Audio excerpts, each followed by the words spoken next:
tell me a little bit about this new project that's getting underway, the Kinnakeet Adventure project. Now, Okay. Kinnakeet Adventure was a book published in 1971 by a fellow named Stanley E. Yes. And he was sent here as principal and teacher at the school in 1930.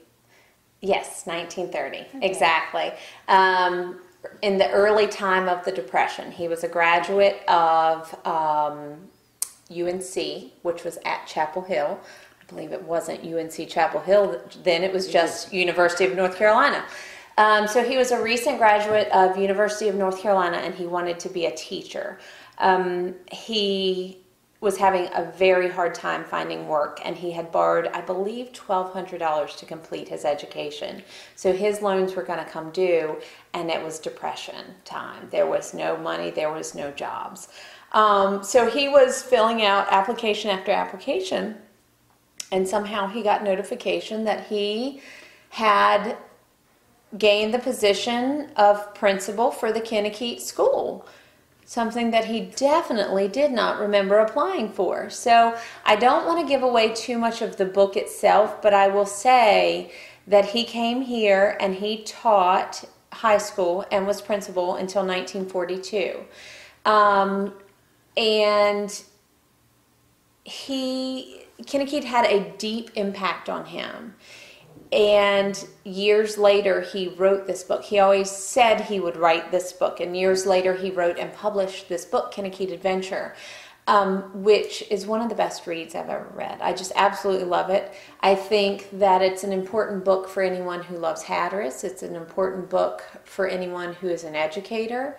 You know, it's an important book in so many ways. Anyone who loves history, all of those things. It's out of publication, so it's very hard to find.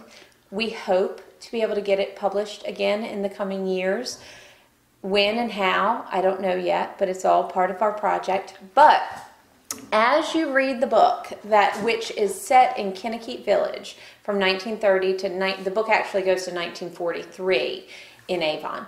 As you read the book, you know some things and other things make no sense. For example, the places in the village are referred to by different names than they are today. So what we would call down the Southern is Dog Ridge, or is Pothead, or is Benny's Landing, which by the way is still Benny's Landing. What they would call Spain, we would call up the Northern now. So in reading the book, there were things that I completely recognized and then other things that didn't quite make sense. And as I read the book, I wanted to be able to walk through the village. You know, as if he took a walk from the boarding house to Gibbs' store and then on to the old schoolhouse, what path did he walk? So as I read it, every couple of chapters, I would chat with my Nana, Libby, who grew up here. She was born in Long Island, but was here when she was 2 years old, 1934. Okay. And she grew up here, so she knew where each of the different stores were, and why Spain was called Spain, and why there was Dog Ridge and Cat Ridge and Pothead, and all of that, where Pritchard's was, where Gibbs' store was, where the mail boat landed, all of that. So I actually had someone that I could go to and discuss the book and then have a better understanding. And I read it again recently, and I realized that the people who I talked to about the book, Mama Carrie, Nana, my Aunt Mary Lou, Nana's sister, had all passed. So what I realized was that living memory was soon to be gone. Right. And I always have thought it would be really neat to be able to create a reader's guide to go along with the book, so that you would have a map of the village. So you could see where the boarding house was, where the old school was, where the new old school was, where, Spain, Cat Ridge, Dog Ridge, etc. So you could, in a sense, walk through the village with Stanley Green. The harbor wasn't here. at the time he wrote that book. The fish houses were up the Northern, which, by the way, was called Spain. Right. So anyway, in wanting to create that reader's guide, I realized that time is of the essence. We have a very limited number of folks who were alive and can tell us about Kinnakeet Village from 1930 to 1942. So what we're doing is collecting oral histories, interviewing folks on our list who have memory of 1940 to 1932.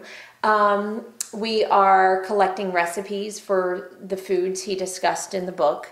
We are collecting old photographs of both the characters and the places that Stanley Green discussed in the book. Gibbs' store, Pritchard's place, whatever we can find.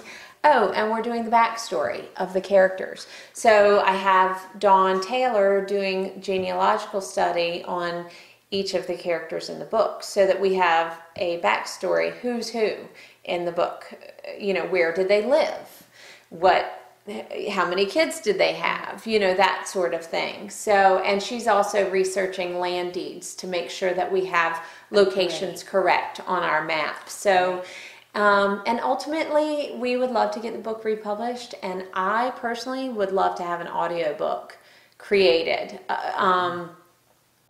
So, I think it's a special book. I think every high school student in Cape Hatteras School should read Kinnakeet Adventure at some point during their high school career to understand where they are and where they come from. Right.